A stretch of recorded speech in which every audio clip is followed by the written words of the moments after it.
Hola queridos chicos, hoy estaremos meditando en Jueces capítulo 6.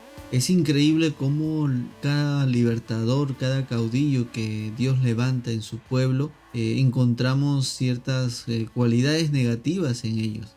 Hablábamos de Ahot en su momento, siendo uno de los caudillos que se describe en la Biblia como zurdo, y esta descripción no es para nada loable, sino más bien era una crítica o una expresión despectiva, porque lo que manifestaba es que no era diestro, no había destreza en él, en Ahot. También hemos visto a otro personaje dentro de los jueces de Israel. Por ejemplo, el día de ayer estuvimos viendo a Barak, ¿no? Y a Débora. Y bueno, y Barak, pues, una persona que posiblemente por el temor haya esperado que Débora, una profetisa que aún tenía comunión con Dios, lo acompañara en esta gran demanda de parte de Dios de liberar al pueblo de Israel.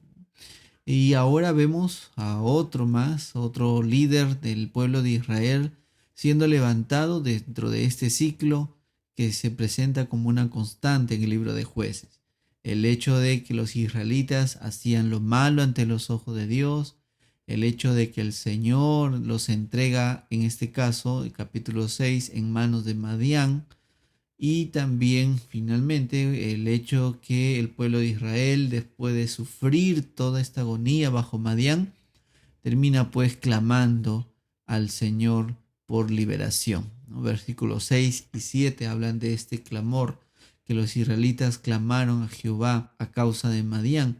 Y también vemos versículo 8 como el Señor envía nuevamente otro libertador para poder rescatar al pueblo de Israel de la tragedia en la que estaban viviendo. Bueno, lo particular en esta historia de Gedeón es que del versículo 8 hasta el versículo 10, Dios envía a un profeta, que no se menciona el nombre de ese profeta, pero este profeta les dice o les hace recordar o les enfatiza el hecho del por qué ellos están así. Dios reclamaba obviamente obediencia, una obediencia por el hecho de que era Él el que los había liberado, los había sacado de la tierra de Egipto, los sacó de la casa de servidumbre, los libró de la mano de Egipto y de la mano de todos los opresores.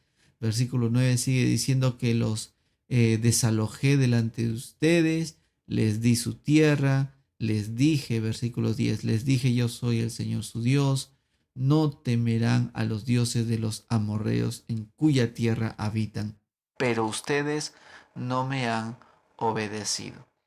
Como hemos estado mirando estos días, una y otra vez la desobediencia del pueblo de Israel será la causa por la cual este pueblo se corrompa en su interior, en su alma, en su vida espiritual y se alejen del único y verdadero Dios. En esta realidad vemos la presencia de Gedeón, una persona que es el ángel del Señor que le dice, de una forma aún podemos decir sarcástica, pero el versículo 12 se expresa de una manera interesante. El Señor está contigo, valiente guerrero. ¿Quién no quisiera escuchar este tipo de palabras de parte de Dios? El Señor está contigo, valiente guerrero. Uno se puede imaginar a Gedeón mirando hacia atrás y pensando a quién le está hablando. ¿Es acaso a mí? Pero a él le dice valiente guerrero, y en el versículo 13 vemos un poco el corazón de Gedeón. Un Gedeón que quizá puede pensarse que está resentido con Dios, tal vez no resentido, pero sí triste, sí con un dolor en el corazón, un dolor profundo por la situación en la que está viviendo. Y es así como él exclama: Señor mío, si el Señor está con nosotros, ¿por qué nos ha ocurrido todo esto? ¿Por qué nos ha ocurrido todo esto? Y cuenta acerca de las maravillas de Dios. Y el Señor le responde el versículo 14. Y vamos a ver un patrón muy particular, una conversación entre el ángel de Dios y Gedeón. Esta conversación no lo tuvo ni con Sangar, ni con Ahot, no lo tuvo ni siquiera con Barak, no lo tuvo ni con el primer caudillo que se menciona en el capítulo 3 del libro de los jueces, ¿no? Ni con Otoniel. No lo tuvo con ninguno de ellos. Pero aquí habló de una forma muy detallada, una conversación muy cercana con Gedeón. Y esa cercanía va a permitir que Gedeón se dé cuenta que era el ángel del Señor con quien estaba hablando. Después de pedirle una prueba en el versículo 22, Gedeón va a exclamar las palabras: ¡ay de mí, Señor Dios! Porque ahora he visto al ángel del Señor cara a cara. El Señor le dijo: paz sea contigo, no temas, no morirás. Y así Gedeón edifica ahí un altar al Señor y lo llama: el Señor es mi paz, el Señor es mi paz.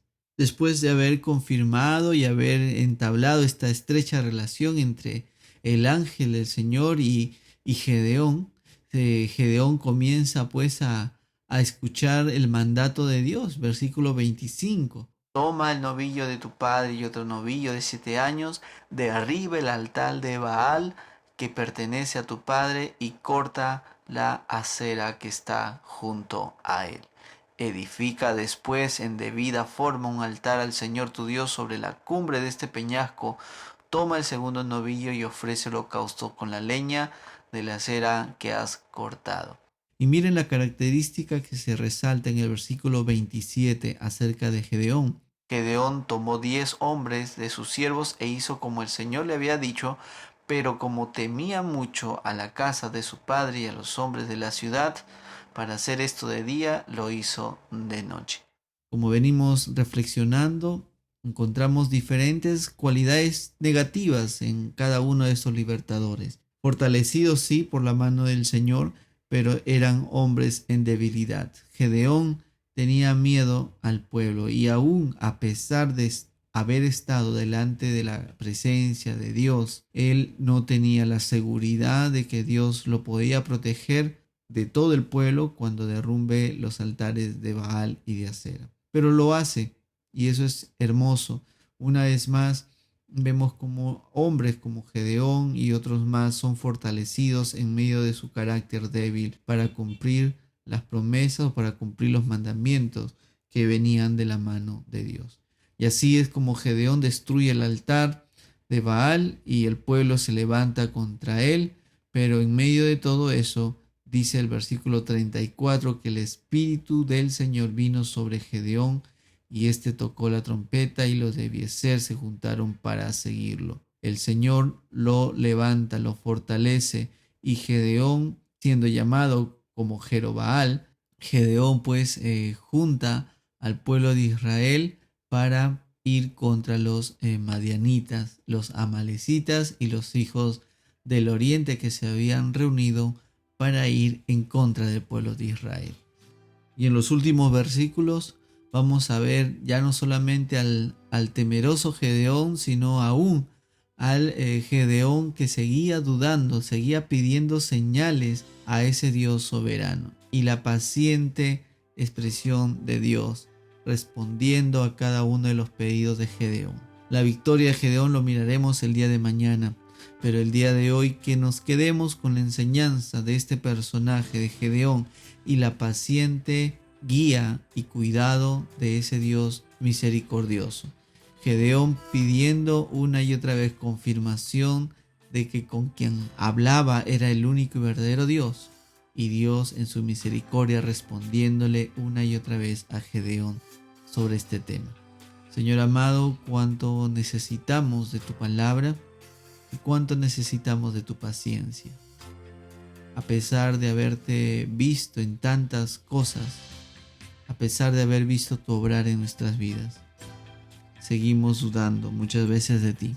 Señor, haznos recordar tus obras maravillosas y que el corazón afanado, el corazón dudoso, Señor, de tu obra, pueda encontrar una vez más tu paciente misericordia para venir a ti, pedirte perdón por nuestras dudas y renovar nuestra confianza en ti. En el nombre de Jesús oramos. Amén.